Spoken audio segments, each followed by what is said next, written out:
এখন আবার কি আসলো? আসসালামু আলাইকুম। ওয়ালাইকুম আসসালাম। পারভেজ তুই আসছো? আয় আয় ভিতরে আয়। বাবা তুমি কেমন আছো? হ্যাঁ ভালো আছি।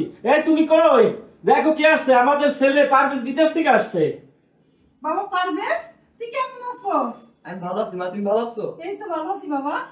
জরিনা, জরিনা তাড়াতাড়ি এদিকে আয়। জি ম্যাডাম। আমার ছেলে বিদেশ থেকে আইছে, একবারে আমার কাছে তাড়াতাড়ি একটা লেবু শরবত বানাইলে। আচ্ছা ঠিক আছে। আয় বাবা, তুই এসে নিচে বস।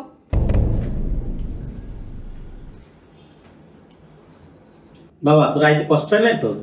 না বাবা কোনো কষ্ট হয়নি। স্যার আপনার শরবত। না বাবা খাই নাই। থ্যাংক ইউ, শরবতটা অনেক মজা হয়েছে। মা এই মেয়ে কে? আমাদের বাসার নতুন কাজের মেয়ে। দেখতে তো অনেক সুন্দর, দেখলে মনে হয় না যে ও কাজের মেয়ে। বাবা এত বড় লাগেজ করে কি আনছো? মা তোমাদের জন্য কিছু কাপড় চোপড় নিয়ে আসছি। আর তোমরা নাকি আমার বিয়ের জন্য মেয়ে পছন্দ করছো, একবারে বিয়ের কেনাকাটা বিদেশ থেকে করে আসছি।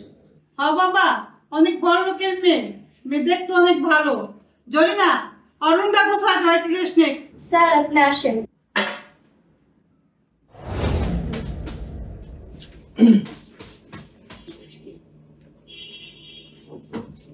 স্যার আপনি রেস্ট নেন, আমি আপনার জন্য খাবার রেডি করতেছি।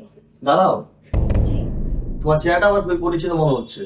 আমার একটা ফুফাতো বোন আছে, ওর নাম তিশা। তোমাকে দেখলে মনে হয় তুমি আমার সেই ফুফাতো বোন। স্যার আপনি ঠিকই চিনতে পারছেন, আমি আপনার ফুফাতো বোন, আমার নাম তিশা। মানে তুমি আমার ফুফাতো বোন? তাহলে আমাদের বাসায় কাজের মেয়ে কাজ করতেছো কেন? আর মা তোমাকে জড়িয়ে বলে কেন ডাকে? আপনি হয়তো জানেন না, 2 বছর আগে আমার বাবা মা দুজনেই মারা গেছে, এই জন্যই আপনাদের বাসায় কাজ করি। আর মামি আমাকে বলছে কাজের মেয়েদের নাম নাকি জরিনা, সকিনা, মর্জিনা হয়, এই জন্যই মামি আমাকে জরিনা বলে ডাকে। তুই আমার আপন ফুফাতো বোন, তুই আমাদের বাসায় কাজের মেয়ে হয়ে কেন কাজ করবি? তুই থাকবি আমার বোনের মতো। আর তুই আমাকে স্যার কেন বলতেছিস? তুই আমাকে ভাইয়া বলে রাখবি। স্যার আপনি এই কথা কাউরে বললেন না, মামি জানলে আমাকে বাসা থেকে বাই করে দিব, তখন আমি কই যাবো। আপনি দয়া করে কারো কাছে কিছু বললেন না। আচ্ছা ঠিক আছে, তুই ভয় পাইস না, আমি কাউকে কিছু বলবো না। স্যার আপনি এখন রেস্ট নেন, আমি এখন যাই, আমার অনেক কাম আছে।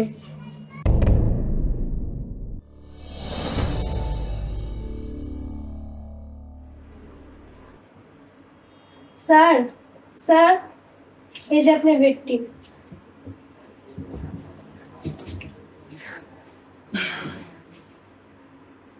আর বস, এখানে বস। স্যার আপনি এটা কি করতেছেন? তোকে না বলছি তুই আমাকে স্যার বলে রাখবি না, আমাকে ভাইয়া বলে রাখবি। আপনি কি চান এই বাড়ি থেকে আমার কাজটা চলে যাও?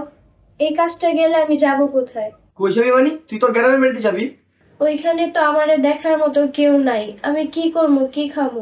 তুই কি করবি কি খাবি সেটা আমার দেখার বিষয় না। তুই আমার আপন ফুফাতো বোনে আমাদের বাসায় কাজ করতে পারবি না। তুই 2-1 দিনের মধ্যে মাকে যে কোনো একটা সমস্যার কথা বলে তুই গ্রামে চলে যাবি, এটা আমার ফাইনাল কথা। আমি সব সময় এই ভয়টাই থাকতাম যে কখন আমাকে বাসা থেকে বের করে দেয়, কিন্তু শেষমেশ আপনিই আমাকে বাসা থেকে বের করে দিলেন। তোর এত কথা আমি শুনতে চাই না, যা এখান থেকে।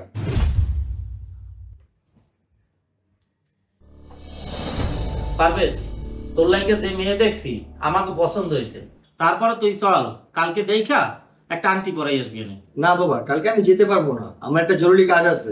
তুমি আরেকদিন ডেট ফিক্স করো। ম্যাডাম আমার একটু ছুটি লাগবো, জরুরি গ্রামের বাড়িতে যাওয়া লাগবো। ছুটি লাগবে মানে? 2 দিন পর আমার ছেলের বিয়া, বাড়িতে কত কাজ, এই কাজ করবি কেডা? কোনো ছুটি হইব না। মা আমি যদি বিয়ে করি তাহলে বাসায় কাজের লোক লাগবে কেন? আমার বই তো ঘরে সব কাজ করব। আর বিদেশে যার যার কাজ সেই করতো। এই তুই যা, তোর আর কাজের লোক হিসাবে আমাদের লাগবে না। আমাদের বাড়িতে তুই আর কাজের লোক হিসাবে আসবি না। আচ্ছা ম্যাডাম আমি গেলাম। আরে তুই এটা কি করলি? বাড়িতে কত কাজ, এই কাজ করবি কিনা? কেন বা বিয়ে করতেছি না? আমার বউ সব কাজ করবে। এই শোনো, পারভেজের লেগে যে মেয়ে ঠিক করছো, 2-1 দিনের মধ্যে এই মেয়ের সাথে বিয়ার ব্যবস্থা করো। বড় লোকের মেয়ে আমি হাতছাড়া করতে চাই না। আসো আসো ভিতরে আসো। ওই দেখো কারা আসছে। পারভেজ, তোর লোক এটা কে? আর তুই এই সাজে কে? মা আমি বিয়ে করে নিয়ে আসছি, ও আমার বউ। তুই বিয়ে করে নিয়েছিস মানে? কারা বিয়ে করে নিয়েছিস? তুই কারা বিয়ে করছিস? তুই আমার বাসা কাজের মেয়ে। তোরে বিদেশে লেখাপড়া করাইছি এই জন্য, একটা কাজের মেয়েকে বিয়ে করার জন্য?